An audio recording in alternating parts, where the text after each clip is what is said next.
I'm curious, when you're going and like buying a company, investing in a company, and the brand's suffering and they're looking to kind of turn it around, what's your process then for developing that word cloud of things that you want to be associated with, and then actually like establishing that brand through the messaging? Yeah, it's inside out. And I actually think it's the same thing for personal brands. It's inside out.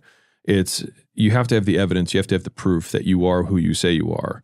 And then add 2-3 years, add 1,000 reps and iterations and continuous and consistent association. And then people will start to say it, because like brand isn't what you say about you. It's what your customers say about you. And, it's more that branding happens and you do things and then branding occurs. So like you do things and then your reputation happens, and you try your best to associate with the things that you think the widest, percentage of people will associate with a positive thing for a specific audience. Black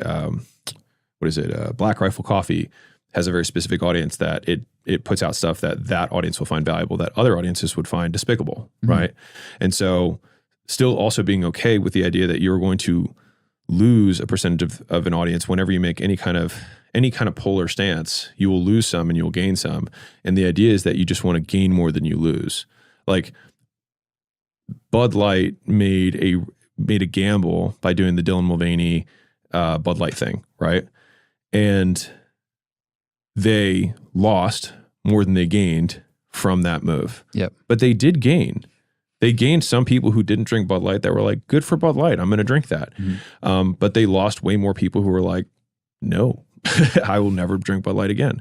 Now, look at what they've done now is they made a massive partnership with UFC. So they were like, our bad, how do we do the opposite of Dylan Mulvaney?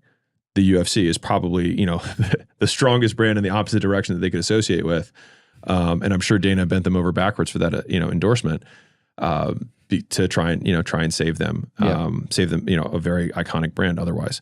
And so whenever you make any change to a brand, you always risk, and you just want to make sure that you gain more than you lose.